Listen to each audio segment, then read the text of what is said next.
ازيكم يا صحابي؟ عاملين ايه في ظل المطره والجو البرد قوي ده؟ انا كنت بردانه قوي، بس الحمد لله المطره وقفت شويه. قلت مادام ما انتوا كده قاعدين في البيت وزهقانين، قلت اما اجي افرحكم شويه كده واجيب لكم معايا حته قصه جميله خالص.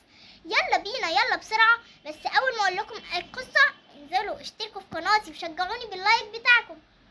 يلا بينا عشان اقول لكم قصتنا بتحكي عن الامل والعزيمه والاراده، وانك ما تقفش قدام حاجه ان كانت اي اعاقه، ان كانت اعاقه جسديه او ماديه او اي حاجه، ما تخليهاش تقف في طريق حلمك وحقق حلمك مهما كان ومهما حصل.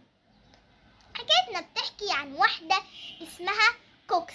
كوكس دي يا صحابي كانت من وهي صغيره نفسها ان هي تطلع مضيف الطيران او قائدة الطيران. هي كانت بتحب الطيران قوي يا صحابي، بس الاعاقة اللي كانت موقفة كوكس هي ان هي عندها اعاقة جسدية، وان هي ما عندهاش ايدين يا صحابي، ودي كانت حاجة بتقف في طريقها كل ما تيجي تقدم في اي حاجة.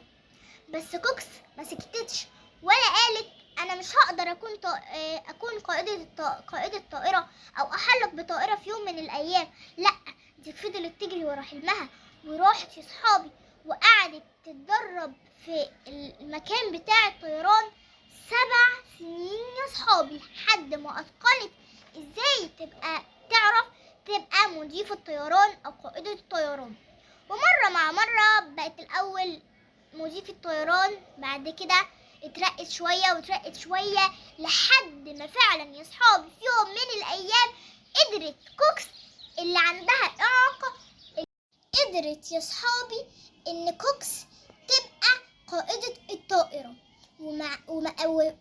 وما وقفتهاش الإعاقة اللي كانت عندها. لأ، دي فضلت تسعى ورا حلمها وبقت قائدة الطائرة يا صحابي، وبتقودها برجليها بس مش بإيديها كمان، وبقت شاطرة جدا، وبقى ليها ناس كتير بتحب تسافر معاها، والطيارة دي بتبقى آمنة جدا يا صحابي، ولا بتخاف ان هي الطيارة يحصل لها حاجة ولا اي حاجة.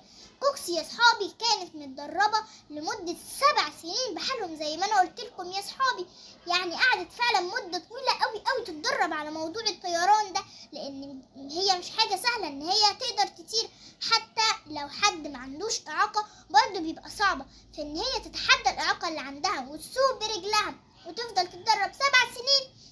يا كوكس ده انت شاطرة قوي. واحنا يا صحابي نتعلم من قصة كوكس ان احنا نفضل نمسك في حلمنا وما نسيبوش ابدا مهما كان الاعاقة اللي قدامنا. يلا يا صحابي، انا مستنياكم تعملوا زي كوكس، ومستنياكم كمان تشجعوني باللايك بتاعكم لو عجبتكم قصة النهاردة. يلا، انا مستنياكم في قناة يوميات جوجو وبرسي